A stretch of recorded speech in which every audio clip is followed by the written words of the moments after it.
the big guy that everyone's been talking about is Andrew Tate.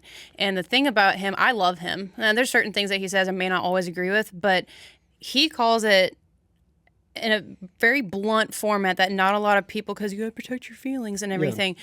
But this whole girl boss, and I work for myself, right? Yeah. I've got my own side businesses. I also work for a company, and I'm very self-sufficient because I am not married. Once I become married, then that's a whole different conversation where my job is now to support my partner, my husband.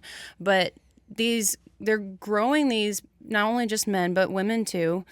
They're teaching in the education system that, oh, you don't need anybody, you do your own thing. Well, I feel like they're just teaching these kids not to be entrepreneurs, but to be slaves to big corporations. And the other thing is, from a religious standpoint, do what you want, sleep with whoever you want, go you, girl power, XYZ, and it's not attractive. Sleeping around, showing off your entire body to the public is, in my personal, if you're proud of your body, great. Like, I wear a sports bra and compression shorts, but I do CrossFit, and I just started training for marathons recently. Hold on. You know the first rule of doing CrossFit, right? What? Telling everybody you do CrossFit. That is true. So that is true. Keep going. I am now I'm just cult driven. I went from A&M to CrossFit, so I just have a tendency. Yeah. Well, I mean, watch out, Waco. Yeah. This is true. This is true. Great area. If you've never been to the Branch Davidian compound, you should go. It's a good time. You really should go to the Mecca of cults. But anyways, keep going. No, but it's just it's sad that you're not really teaching the core values anymore. I mean, look at the general public itself. This whole everyone's offended, and you have to be sensitive to everybody and inclusive. I'm very sensitive to everybody. We are too close to Sunday to be lying. we're yes, but keep going. They just don't. People aren't raised like they're used to be, and it's.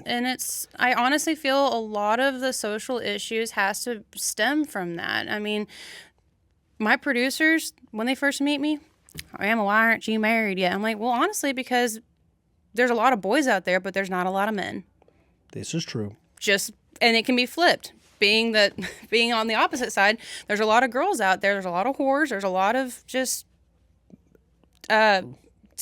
selective individuals. I was like, there's not a lot of women out there that you would want as a wife. Well, I don't look when I've never been married. Okay, so I'm probably in the boy category. Got two babies. I don't think it categorizes it that way. No, it does. But I have two baby mamas, so I'm almost I almost got a really good stat line there. You know what I mean? It's like you're consistent. No, I mean I'm just like girlfriends are temporary. Baby mamas are forever. So it's like you can't. Anyways, but I agree with that 100% because I looked at the way that I live my life, and I look at my life experiences and everything that shapes you and everything else. When you're out there in the dating world, and you're looking for somebody with similar values and looking in that area, it's real life, like being there in real life, like being at Texas Kyle Field with half dressed women with their families. And that's deemed a conservative school compared to most other. I was like, I'm officially old because I have no idea. If this girl is 16 or 25. I can't tell. The only thing I do know is she's with her dad or granddad or whoever it is, and they did not correct that behavior before they walked out the door that day. And one day I'm going to be down here with my own daughter. You know what I mean? She's 8. And it's like, she's going to see that. She might look up to it or she might not, but I'll have to explain it to her and I won't know how.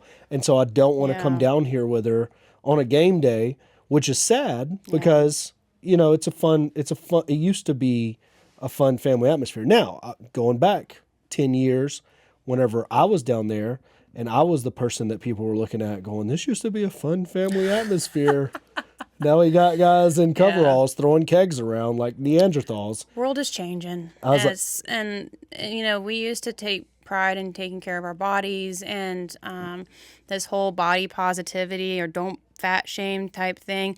You know, that's where a lot of our health issues come from too, is if you didn't weigh 300 pounds, and I get it, there's different genetic issues out there that happen. Don't back off of that. Don't back off of that. But it's you've got to at least take care of your body, and your body is your temple. It's God gave you that body for you to take care of. And if you're constantly eating, or you're in the Wendy's, you're in the Chick-fil-A drive-through, the ice cream, if that's your diet, you know, I don't really have a whole lot of sympathy for you when you say, oh, well, I can't because I'm diabetic, or I can't climb, 5 stairs without heaving. And your body's not designed to have that kind of weight on it.